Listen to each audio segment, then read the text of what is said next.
you enjoyed the last two class and went through books or internet for studying.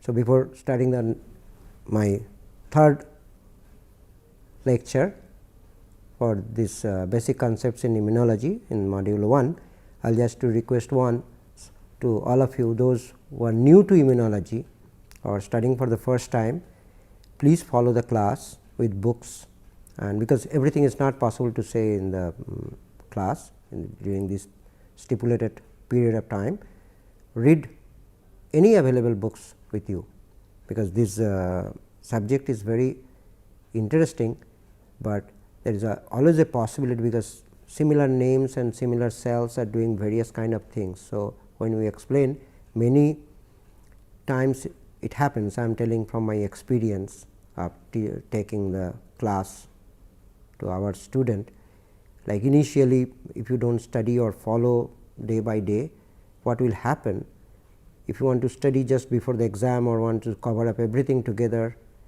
you will remember everything, but when you will try to answer or defend the question, everything will be mixed up.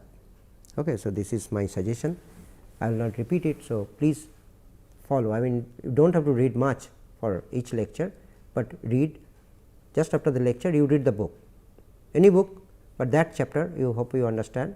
The cartoons or the figures may not match, but you will see everything or you will find everything in almost any book, but I am following the Genoese immunobiology. So, you will, if you have this book, it is only better because the slide will also see the same slide. Okay. So, next class today. So, the point of adaptive immunity was the interaction of antigen with antigen receptor induces lymphocytes to acquire effector and memory activity. How this lymphocyte looks like? This is the lymphocytes in blood, how it looks like, and this is the electron micrograph, how these lymphocytes.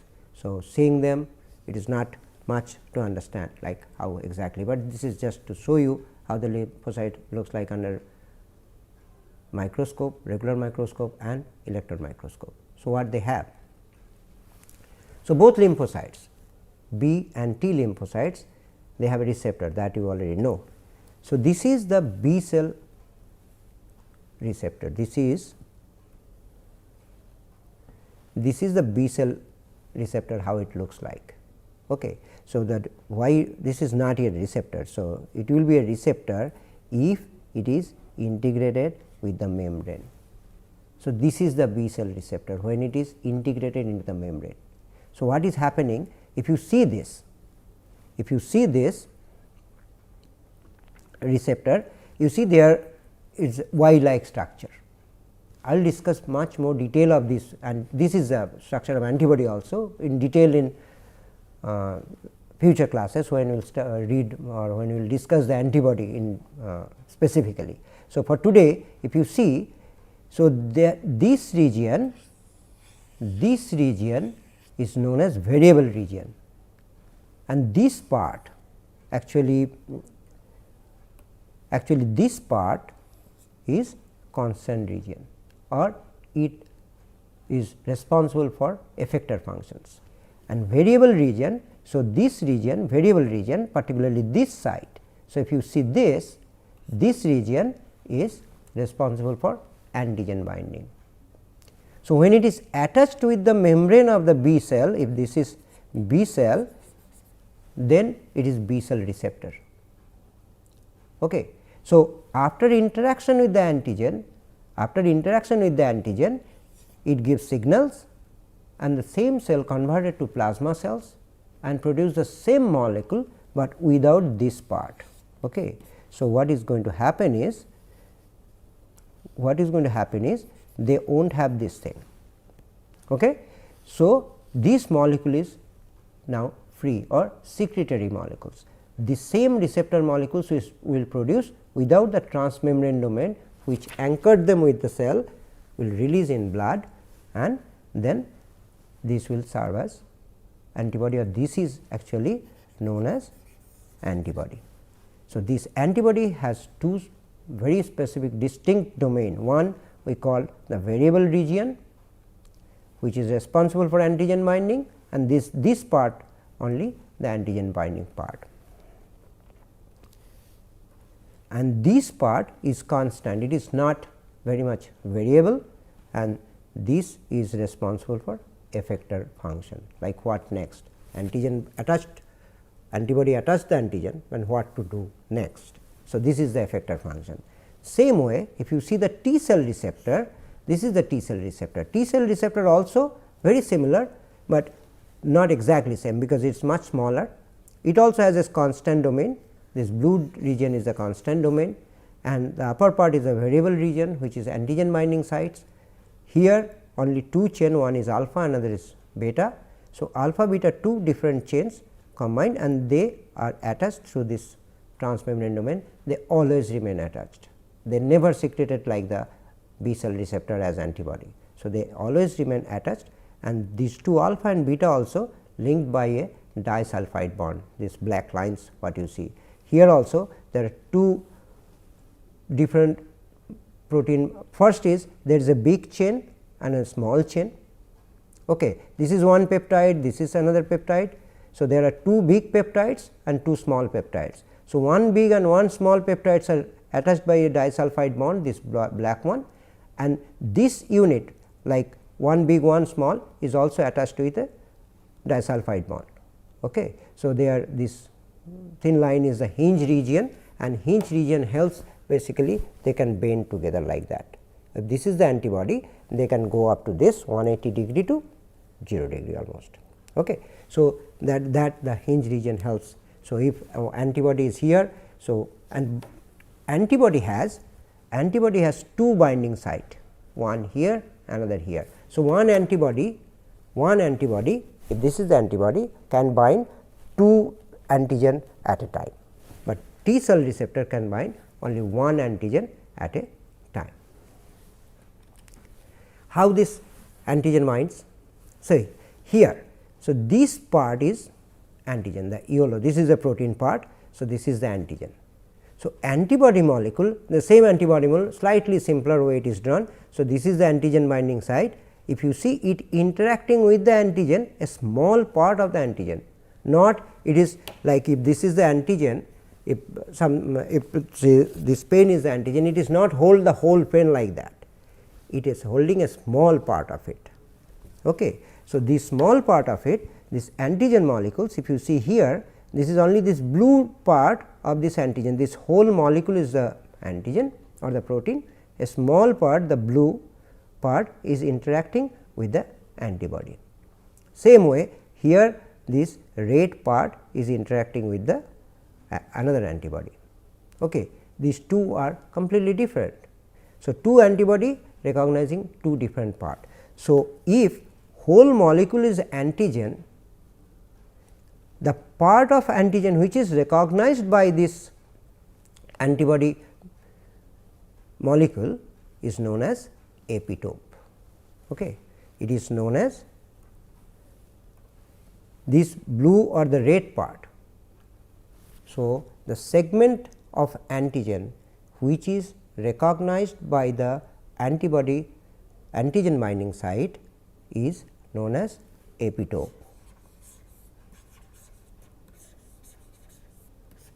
Okay. So, this is known as epitope.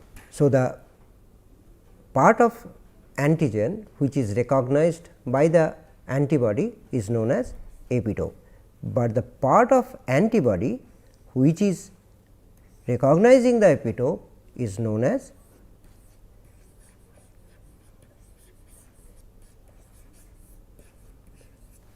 paratope. So, the antigen binding site of antibody is paratope, and the antigen part which is recognized by antigen or recognized by antibody is epitope. Okay. So, you can understand from this figure like whole protein is not interacting with the antibody, the small segments are interacting. But in case of T cell, what is happening? In case of T cell, it is slightly different, and and importantly different, which we will see later. But in case of B cell receptor, what we see mostly the outer part of the protein is interacting with the antibody. In case of T cell, it may happen that the epitope part, this again it is also epitope, the epitope part which is recognized by T cell receptor may be buried or inside the protein molecule, which is not seen in the 3-dimensional structure of the protein. Okay. Because T cell epitope or T cell will not recognize the whole antigen, it need to be processed. T cell cannot recognize the antigen as a whole. Okay. So, if this is the antigen, suppose my hand is the antigen. So, antibody can interact here, okay. Only this part antibody can interact, but T cell cannot interact like that. So, for T cell what we need? For T cell we need that antigen should be processed. That means, first if this is the antigen, the linear one, it should be chopped in pieces. So, it will be chopped in pieces, you can see it is different fragments, and these fragments should fit, there is another component, another terminology you have to remember now onwards is known as MHC. MHC is major histocompatibility complex, major histocompatibility complex, which we will discuss again in later. What it is, what this MHC? MHC is a protein, MHC is a protein, MHC is a protein that is just like a receptor molecule. Okay. This MHC present, there are two type of MHC we will discuss later, but for the timing the MHC is a protein which present as a receptor mostly in the antigen presenting cells in this case. So, this MHC we have a space, okay. This also has a cleft, that cleft will be occupied by this epitope.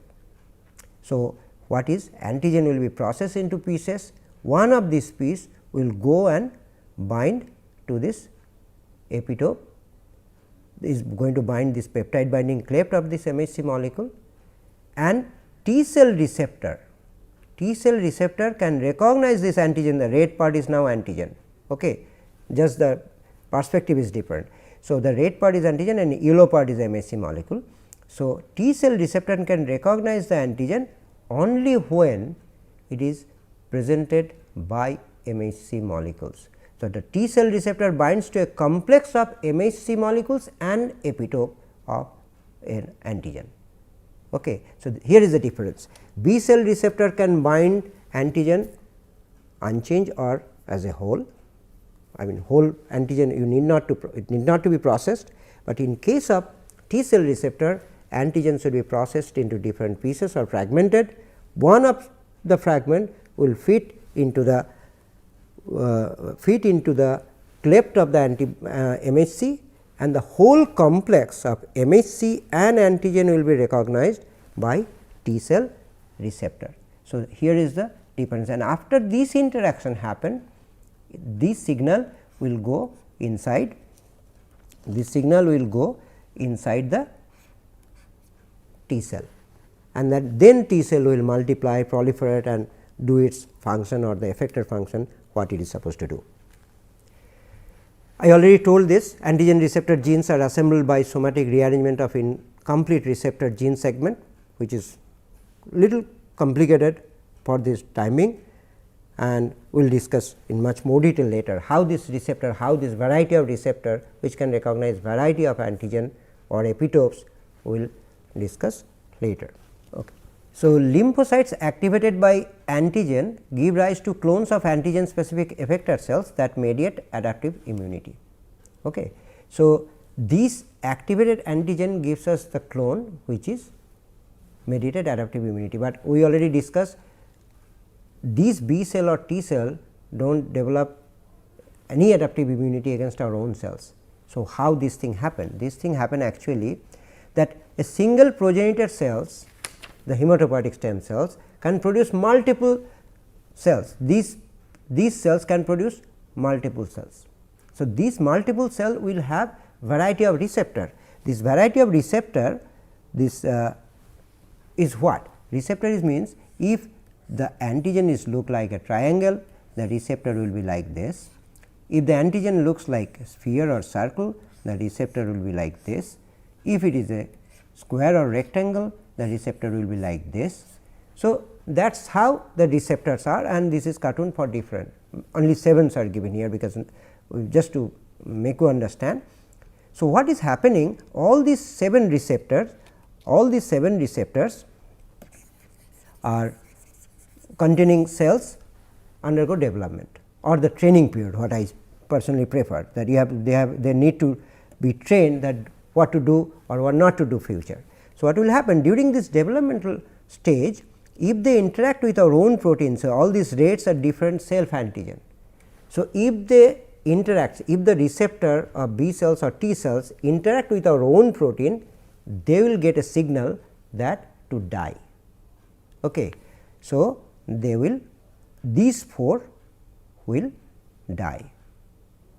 Listen carefully. Any B cell or T cell interacting with our own protein or self antigen during the developmental stage, they will get the signal to die. So, in this case 4 different lymphocytes interacting with self antigen, they are going to get the signals to die. So, only 3 will survive. So, these 3 mature lymphocytes which does not interact yet with any antigen will come to the peripheral blood. Here in this stage, any of these 3, if any one of them interact with foreign antigen, this one will multiply. Okay. So, this one will multiply and do the adaptive immune response or do the job to perform the adaptive immune response. All these phenomena is clonal deletion or clonal selection hypothesis. Okay. This is very important, because this is the key principle of saving our self cells or self antigen, not to do any harm of self, but do harm to the foreign or pathogens or the microbes. What are the postulates of this clonal selection hypothesis? It is each lymphocyte bears a single type of receptor with unique specificity. That is very important. That means, one lymphocyte, whether it is a B or T, it will produce only one kind of receptor. If it interacts with a triangular antigen, it will always interact with a triangular antigen, and all the receptor will interact with the triangular antigen. So, one B or T cells will produce a single type of or unique receptor with unique specificity. That means, their antigen specificity is unique, they will not cross react with others. Interaction between a foreign molecules and a lymphocyte receptors capable of binding that molecule with high affinity leads to lymphocyte activation. That is the last stage. What is this? This, if it interacts with foreign antigen strongly, it will give the signal to multiply and proliferate. The differentiated effector cells derived from activated lymphocytes will bear receptors of the identical type or identical to the parental cells which lymphocyte was derived. Coming back, so this one, the yellow one, is interact with the antigen and it is proliferating. You see all, so from 1 now it is 5, but all looks identical. So, they will not change the receptor specificity. So, one receptor interact with the antigen, that particular B cell or T cell multiply into many cells, but the receptor molecules will be same. So, it will interact with the same antigen in future. And the last one is the first part of this previous picture. The lymphocytes bearing the receptor specific for ubiquitous self molecules are deleted and at an early stage of lymphoid development. So, they are absent from the repertoire of mature lymphocytes. So, now I am giving a small home task, just to understand. Normally we say library, cDNA library, genomic library in case of genes, right. Here we are saying repertoire. What is the difference between library and repertoire? You will find in net or dictionary anywhere, you just see what what is the library and why it is reparatory. It is a similar kind of library, but we do not say it library. Okay. So, this is that means if you interact with the self deletion, I mean if you interact with the self molecules, that particular stage will cell will be deleted in the early stage of cell development, that is this part. Okay. So, all this event are together we call clonal selection hypothesis. That is very important or a basic principle of adaptive immunity. Lymphocytes with cell receptors are normally eliminated during that we already discussed, just or it is functionally inactivated. Even if it is not deleted, you say that okay, they will get a signal for death, they will die, they may not be death just in case if they do not get the signal, but they will be functionally inactivated. Okay. We call it anergic. So, we will discuss later, they will not do any further activity in future. So, their other machinery will be blocked. And after this what will happen? So, what we discussed? We discussed cell developed in bone marrow, they then they get trained. So, all the cells are developed in bone marrow. So, this is shown bone marrow, this is only the femur, but not necessarily bone marrow is present only in femur, bone marrow is present all the bones. Okay. This is just for the cartoon. So, bone marrow it will produce, then B cell will develop or get the training here or matured here, and T cell will develop in the thymus, which is the yellow, this is the yellow thing, the thymus, which is located behind the heart. So, T cell will migrate from bone marrow to thymus, they will develop there or mature there. After maturation of B cell and T cell, what I said, they will migrate to the secondary lymphoid organ like lymph nodes. All the blue small dots are the lymph nodes, which is present all over the body. Okay. So, they will go, and another thing is the spleen. The spleen is another secondary lymphoid organ, and there are some mucus associated lymphoid organ also we will see. So, they distributed. So, it is kind of, see, it is a defense system. So, defense system cannot, or the members of the defense machinery cannot sit in one place, right. If like in a local police station, what we see is there is a main police station to maintain the law and order, main police station, and there are lots of local thanas in different places, right. So, different places, lot of local thanas.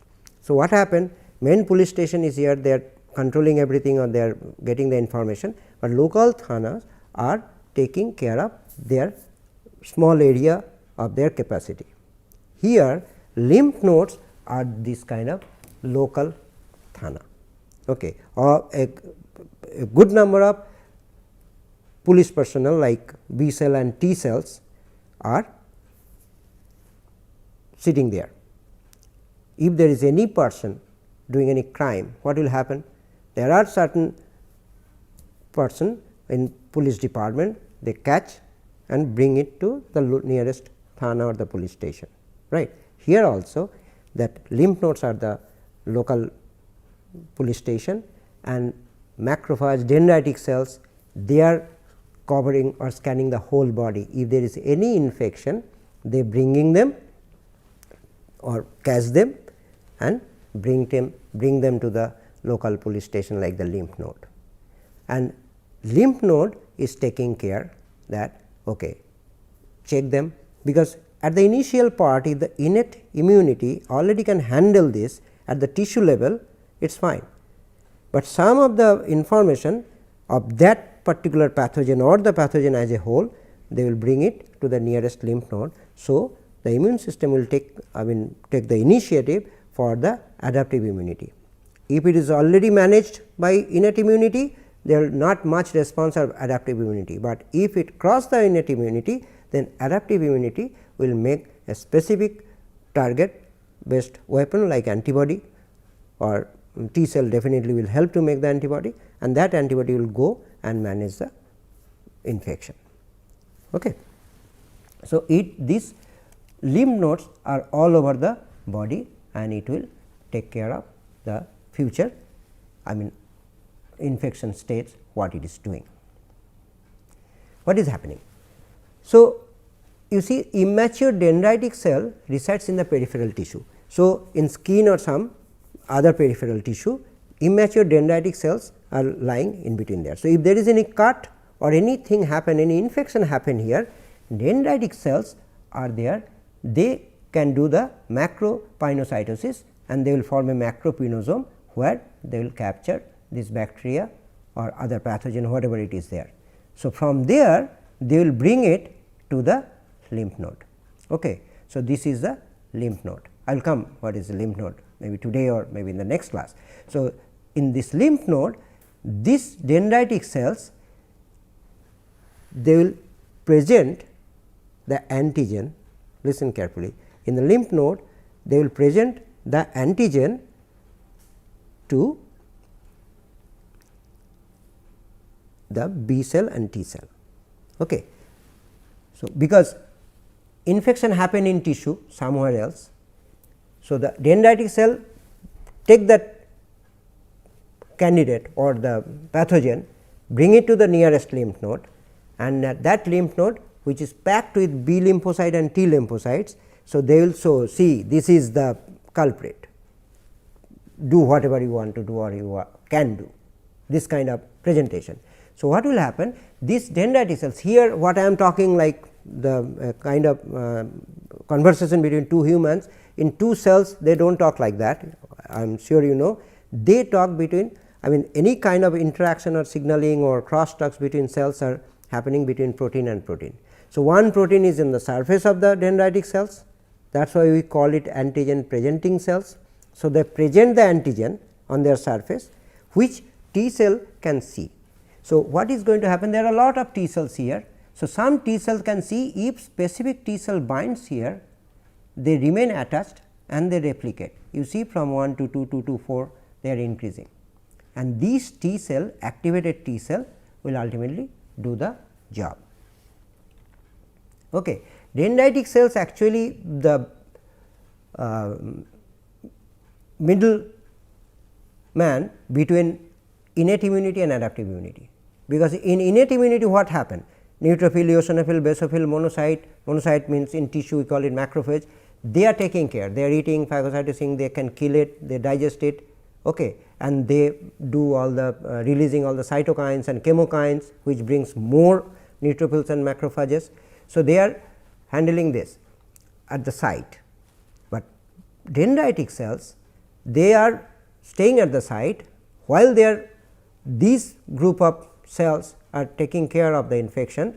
The dendritic cells bring some of the antigen to lymph node, where B cell and T cell see them and do their job. What is doing? B cell will be activated, produce B cell will be activated, produce antibody to tackle, and T cell will help B cell in some case it helps, that we will see in next class. And T cell, there is another type I told in the previous lecture, there are two, one is cytotoxic T cell, one is helper T cell, another is cytotoxic T cell. So, in case of helping like B cell activation, helper T cell is coming. If the virus infection happen, then cytotoxic T cell will be activated, because virus infection you cannot kill just the virus, because virus grow inside our own cell, right. So, you have to kill the cell to stop their growth. So, cytotoxic T cell recognize which cell is virus infected, go identify them, and after identification they kill that particular virus infected cell. So, the virus cannot grow much or more to infect neighboring cells or furthermore. So, that is how the virus infected cells, NK cell also helping them. So, this way from the site of infection where innate immunity playing a major role, dendritic cells bringing them to the nearest secondary lymphoid organs, mostly lymph node, it may be spleen or other cells, and make a bridge between innate immunity and adaptive immunity. Normally, in the previous slide what I said or previously also, dendritic cells are efficient in macropinocytosis. Pinocytosis means drinking liquid, and phagocytosis means eating the solid material like bacteria or something. Okay. But dendritic cells in tissue are phagocytic. So, they are specialized to display their antigen at the cell surface. Okay. That means, this is also antigen presenting cells. There are 3 types of antigen presenting cells, or 3 antigen presenting cells are there in the immune system: dendritic cells, macrophage and B lymphocytes. So, they not only do the job for immune system, do the job, this is also a part of immune system, not only do their own job like killing them or phagocytosis them, they also present the antigen to T cells. So, B cell is doing their own job like production of antibody, but at the same time it is also presenting antigen to T cells for their recognition. Similarly, dendritic cells doing its job, phagocytosis or macropinocytosis, macrophage is eating the bacteria, killing them, at the same time they are also presenting. So, these 3 cells, dendritic cells, macrophage and B cells, are also called antigen presenting cells or professional antigen presenting cells. Okay. So, this is for today's lecture. I hope you will remember it, and in next lecture we will discuss more on adaptive immune response, what is happening, how the B cell and T cell helping, or how the T helper cells and cytotoxic T cell works. Thank you for today.